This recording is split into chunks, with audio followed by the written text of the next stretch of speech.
अहिड़ी तरह अंबिया कहिड़ो लफ़्ज़ इस्तेमालु कंदा, या रब नफ़्सी नफ़्सी, या रब नफ़्सी।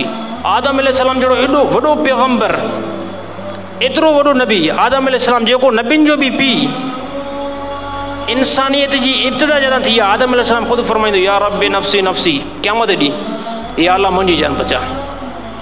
आदम अलैहिस्सलाम फरमाईंदो मां पंहिंजी घरवारी हवा जो बि जेको हिन टाइम सुवाल नथो कयां, या अल्लाह मुंहिंजी जान बची वञे, या अल्लाह मुंहिंजी जान बची वञे। ईसा अलैहिस्सलाम फरमाईंदो मां पंहिंजी माउ मरियम जो बि सुवाल नथो कयां, या रब नफ़्सी नफ़्सी, या अल्लाह मुंहिंजी जान बची वञे।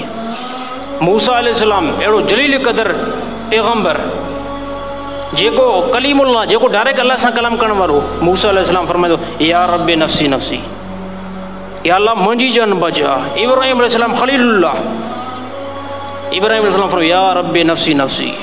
ए पूरे यौम महशर में पूरी इंसानियत हथा के अंबिया, असांजी त अलाए कहिड़ी उन टाइम जेकी कंडीशन हूंदी, अंबिया बि छा था चवनि, या अल्लाह असांजी जान बचा, असांजी जान बचा। ऐं इन टाइम पूरी इंसानियत, सभिनी इंसानियत जो हिकिड़ो ई जेको लफ़्ज़ हूंदो, या रब नफ़्सी नफ़्सी, या रब नफ़्सी नफ़्सी, या रब नफ़्सी नफ़्सी, या अल्लाह असांजी जान, या अल्लाह असांजी जान। हाणे इन ई जेको आहे यौम महशर में हिकिड़ी जेको आहे शख़्सियत आहे, हिकिड़ी ज़ात आहे, उनजो कलाम जेको नफ़्सी वारो न आहे, कहिड़ो कलाम आहे, या रब उम्मती उम्मती। जॾहिं इहो अल्लाह जे नबी अकरम सल्लल्लाहु अलैहि वसल्लम फरमाईंदा न, या रब उम्मती उम्मती, पूरे यौम महशर में सभु इंसान, हथ के अंबिया बि हैरान थी वेंदा त हे कहिड़ी ज़ात आहे, हे कहिड़ी शख़्सियत आहे, जेको पंहिंजी ख़ुदि जेको आहे जान खे नथो घुरे, जेको पंहिंजी औलाद खे नथो घुरे, जेको पंहिंजी उम्मत खे घुरे थो।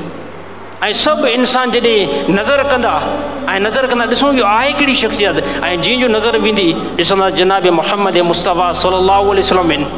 ऐं झोली हीअं फिलियल आहे, झोली हीअं अलाह जहिड़ो फिलियल आहे, ऐं हथ हीअं जेको खयल आहिनि, या अल्लाह मुंहिंजी उम्मत। कहिड़ी उम्मत? जे उम्मत सॼी ज़िंदगी शराब पीतो, उन लाइ जेको सवाल पिया कनि। जे उम्मत सॼी ज़िंदगी जेको आहे व्याज लाहियो। कहिड़ी उम्मत? जे उम्मत सॼी ज़िंदगी जेको आहे ज़िना कई। कहिड़ी उम्मत? छा तहजुद गुज़ार, छा असां सभु तहजुद गुज़ारियूं? कहिड़ी उम्मत? जे उम्मत पूरी ज़िंदगी जेको आहे क़तल कंदा रहिया, हराम जो पैसो खाईंदा रहिया, उनजे लाइ नबी अकरम सल्लल्लाहु अलैहि वसल्लम जोली कई आहे। सभु रिश्ता कटिजी वञनि, जिते सभु रिश्ता कटिजी वञनि, उते जेको आहे जनाब मुहम्मद मुस्तफ़ा सल्लल्लाहु अलैहि वसल्लम फरमाए या रब उम्मती उम्मती। हाँ, जिते अबो बि जेको आहे बेवफ़ा थी वियो, अम्मा भी जेकी वफ़ा छॾे नी, भाइरनि बि वफ़ा छॾे नी, घरवारी वफ़ा छॾे नी, अहिड़ी तरह औलाद जेकी वफ़ा छॾे नी। इन जॻह ते कहिड़ी शख़्सियत कमाई जंहिंखे दुनिया जे अंदरि तव्हां ऐं असां ठुकरायोसीं। हाँ, जंहिंखे दुनिया जे अंदरि तव्हां ऐं असां ठुकरायोसीं। दुनिया में नबी जी जेको आहे तरीक़ो नथो वणे, दुनिया में जेको आहे नबी जो लिबास नथो वणे, दुनिया में जेको आहे मथे ते पगड़ी पाइण ऐब थो लॻे, दुनिया में जेको आहे ॾाढी रखण में जेको आहे असांखे ऐब थो महसूसु थिए। पर इहा ई शख़्सियत क़यामत ॾींहुं छा थो फरमाए, या रब उम्मती उम्मती। मां असां कहिड़ी वफ़ादात ॾेखारीसीं? अल्लाह जे नबी अकरम सल्लल्लाहु अलैहि वसल्लम फरमायो शराब खां रुकिजी वञो। कहिड़ो मुस्लमान आहे जेको हिन टाइम शराब खां रुकियो हुजे? अल्लाह जे नबी अकरम सल्लल्लाहु अलैहि वसल्लम फरमायो ज़िना खां रुकिजी वञो। कहिड़ो मुस्लमान आहे हिन टाइम जेको नौजवान जेको ज़िना खां मुड़ियो हुजे? अल्लाह जे नबी अकरम सल्लल्लाहु अलैहि वसल्लम फरमायो ज़ुल्म खां रुकिजी वञो। कहिड़ो हिन टाइम मूंखे ॾेखारियो सिंध जे अंदरि कहिड़ो जेको आहे मुस्लमान आहे जेको ज़ुल्म जा फ़ैसिला नथो करे? अल्लाह जे नबी अकरम सल्लल्लाहु अलैहि वसल्लम फरमायो नाजाइज़ क़तल न कयो। कहिड़ो मुस्लमान आहे जंहिं क़तल न कयो हुजे?